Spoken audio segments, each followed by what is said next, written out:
Bismillahirrahmanirrahim. Assalamualaikum warahmatullahi wabarakatuh.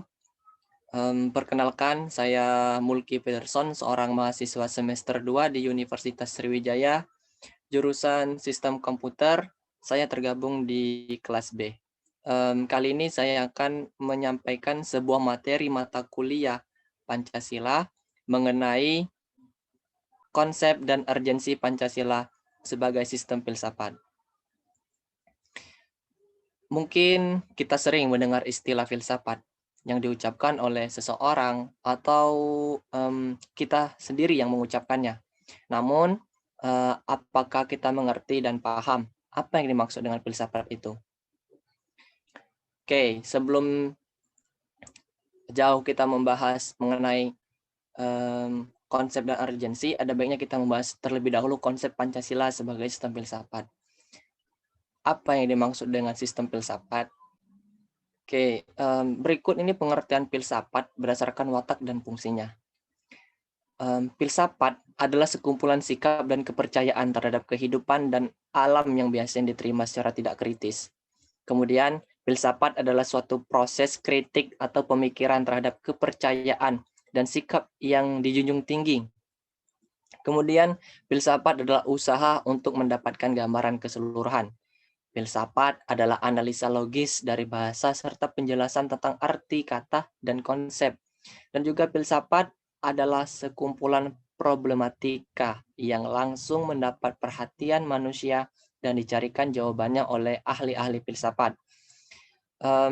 Berdasarkan uraian yang barusan saya bacakan tadi, itu pengertian filsafat dalam arti informal lah yang paling sering dikatakan oleh masyarakat umum ya pada poin pertama dan poin kedua.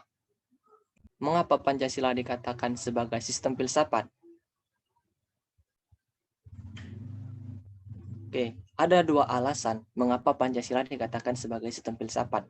Yang pertama itu ketika Insinyur Soekarno berpidato dalam sidang BPUPKI pada tanggal 1 Juni 1945, yang pidatonya tersebut diberi judul Filosofis Groundslike daripada Indonesia Merdeka.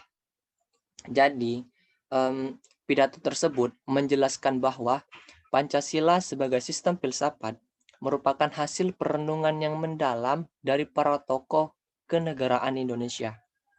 Hasil perenungan itu semula dimaksud untuk merumuskan dasar negara yang akan merdeka. Selain itu, hasil perenungan tersebut juga merupakan suatu sistem filsafat karena telah memenuhi ciri-ciri berpikir kefilsafatan. Oke, kita masuk ke urgensi Pancasila sebagai sistem filsafat. Urgensi Pancasila sebagai sistem filsafat atau yang dinamakan atau disebut juga itu sebagai filsafat Pancasila, yang artinya refleksi filosofis mengenai Pancasila sebagai dasar negara. Nah, di bawah ini ada makna filsafat Pancasila menurut sastra Prateja. Yang pertama, agar dapat diberikan pertanggungjawaban rasional dan mendasar mengenai sila-sila dalam Pancasila sebagai prinsip-prinsip politik. Kedua, agar dapat dijabarkan lebih lanjut sehingga menjadi operasional dalam bidang yang menyangkut hidup bernegara. Ketiga, agar dapat membuka dialog dengan berbagai perspektif baru dalam kehidupan berbangsa dan bernegara. Atau yang terakhir, itu agar dapat menjadi kerangka evaluasi terhadap segala kegiatan yang bersangkut paut dengan kehidupan bernegara, berbangsa, dan bermasyarakat, serta memberikan perspektif pemecahan terhadap permasalahan nasional. Oke. Mengapa manusia memerlukan filsafat?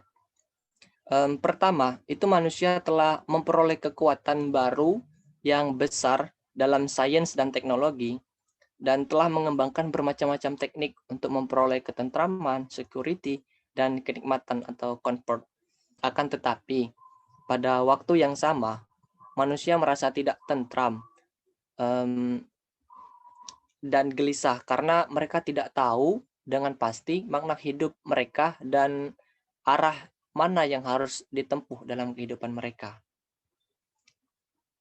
Kemudian alasan kedua, filsafat itu bekerja sama dengan disiplin ilmu yang lain dan memainkan peran yang sangat penting untuk membimbing manusia kepada keinginan-keinginan dan aspirasi mereka.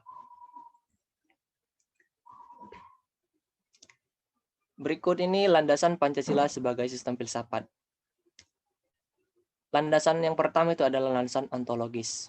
Menurut Aristoteles, ontologis itu merupakan cabang filsafat yang membahas tentang hakikat segala yang ada secara umum, sehingga dapat dibedakan dengan disiplin-disiplin ilmu yang membahas sesuatu secara khusus.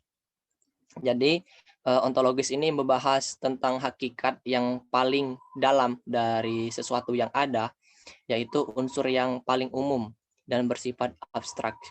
Dan jadi intinya itu persoalan ontologis ini adalah menganalisis tentang substansi. Kemudian landasan yang kedua itu adalah landasan epistemologis.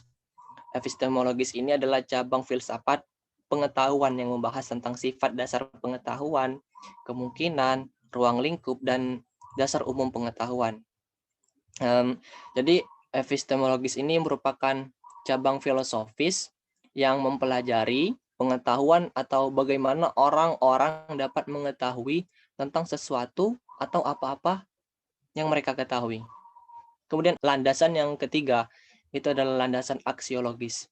Istilah aksiologis ini berkaitan dengan masalah nilai atau value. Jadi nilai tersebut menyatakan bahwa nilai itu merupakan kualitas yang tidak real, karena nilai itu tidak ada untuk dirinya sendiri. Ia membutuhkan pengemban untuk berada. Itu saja yang dapat saya sampaikan. Semoga bermanfaat untuk kita semua ke depannya nanti. Akhirul kalam. Wassalamualaikum warahmatullahi wabarakatuh.